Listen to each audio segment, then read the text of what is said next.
Today at the thrift store, I ended up spending $206, and I want to go ahead and show you the type of jewelry that I get and what I pick up exactly, and kind of like tips on what to look for, because I've kind of been doing this for about 3 years now, and I have found some big winners, and I have also lost money on certain things. This one only cost me $6. It was $925 silver.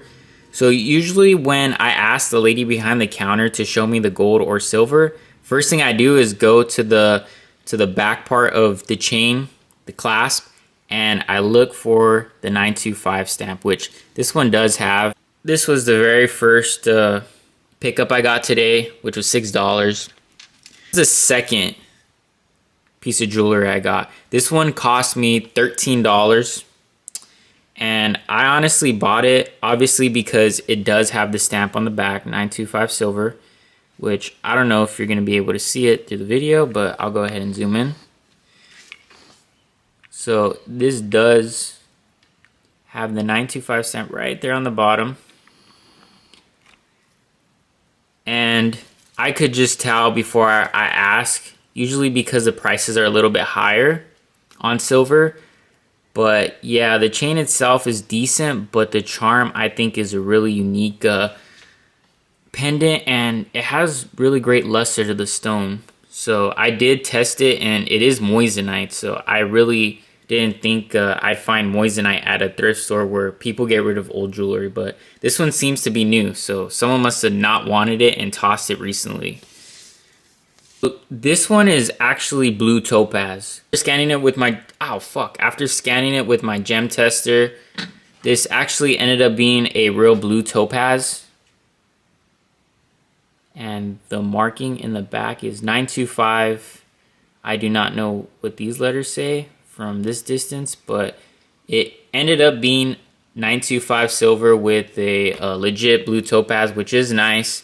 I mean, for $14.99, I think that was a great price. Usually stuff like this costs retail $40 to $80, depending on where you go.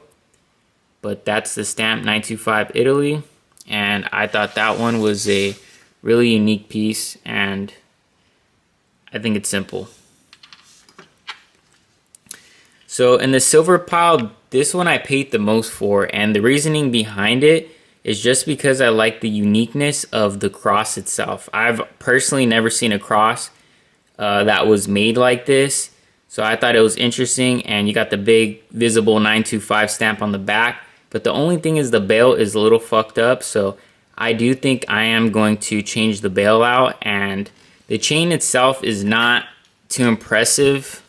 It's very tarnished, and it does have the stamp on it.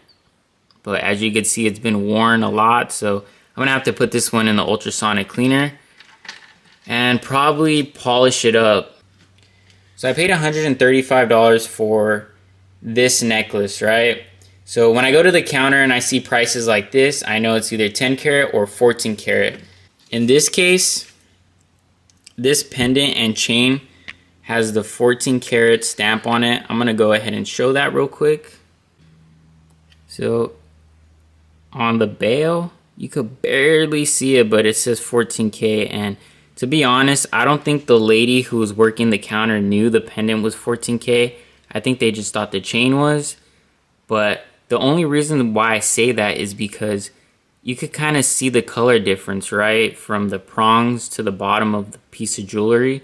So this is obviously 14 karat yellow gold, and the top looks more like a white color. So at first it turned me off, because usually plated jewelry, you know, when the 14 karat comes off, it usually has like a white color or obviously a copper color on the bottom.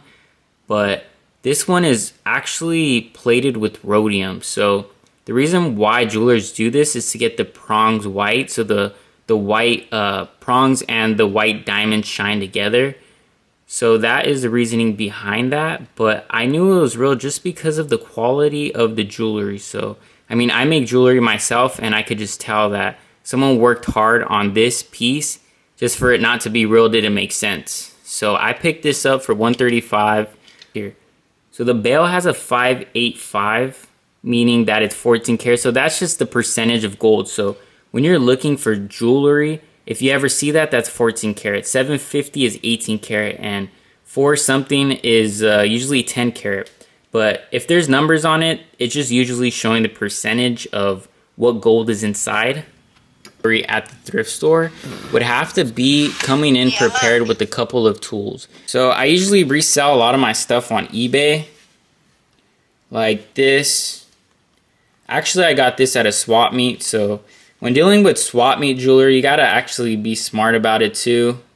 Same thing as the thrift store jewelry, but this one has the marking, tested it, everything came out legit. And